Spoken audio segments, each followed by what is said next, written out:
હવે વાત કરીશું ભાવનગરની, જ્યાં શિહોર તાલુકામાં ટાણા ગામમાં તારાજી સર્જાઈ છે। ટાણા ગામની વાત કરીએ તો 2 દિવસથી વરસાદ વરસી રહ્યો છે। 25 થી 30 ઘરોમાં વરસાદી પાણી ઘૂસી ગયા છે। વરસાદી પાણી ઘરોમાં ઘૂસી જવાથી અહીંયા લોકો પરેશાન છે।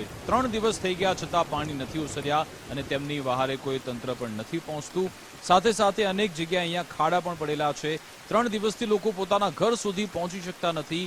શિહોર તાલુકાના ટાણા ગામના આ દ્રશ્યો છે, જ્યાં ચારે બાજુ મસ્ત મોટા ખાડા પડેલા છે। કેટલીક જગ્યાએ પાણી ભરાયેલા છે। વરસાદી પાણી ઘરોમાં ભરાઈ જતા 4 થી 5 મકાન પણ પડી ગયા, એટલે લોકોના આશયાના પણ અહીંયા છીનવાઈ ગયા છે। અહીંયા વરસાદ પુષ્કળ પડેલ છે। 2 દિવસ પહેલાનો મારા ઘરે જઈ સામે મારું ઘર છે, પણ હું 2 દિવસથી ઘરે જઈ શક્યો નથી, કારણ કે ગામમાં હતો વાડીએથી ઘરે આવ્યો તો અહીંયા મોટી ખાસ પડાઈ ગઈ છે। 8 થી 10 ફૂટ ઊંડાઈ છે, એની 12 ફૂટ જેટલી પહોળાઈ છે, 12-13 ફૂટ જેટલી એવો અંદાજ છે।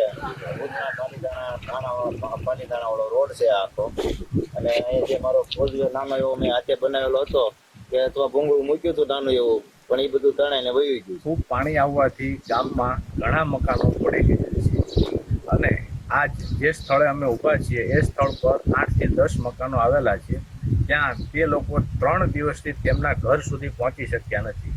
તો તંત્રએ પણ આજ સુધી કોઈ પણ જાતની નોંધ લીધી નથી। તો સરકારશ્રીને અમારી નમ્ર વિનંતી છે કે તત્કાલ આ લોકો તેમના ઘર સુધી પહોંચે તેની વ્યવસ્થા કરે। રાણાપુરના રોડ ઉપર સાઈડ એટલી બધી ખોદાઈ ગઈ છે પાણીની, 10 થી 12 ફૂટ ઊંડું હવે ઘરે જવા મુશ્કેલી પડી ગઈ છે, અને પાણી બહુ આવ્યું ત્યારે બધી ઘર વકરીને બધું અત્યારે બધું પલ્લી ગયું છે। એમાં કંઈક તંત્રએ ધ્યાન દેવું જોઈએ। અહીંયા એ કોઈ આવ્યું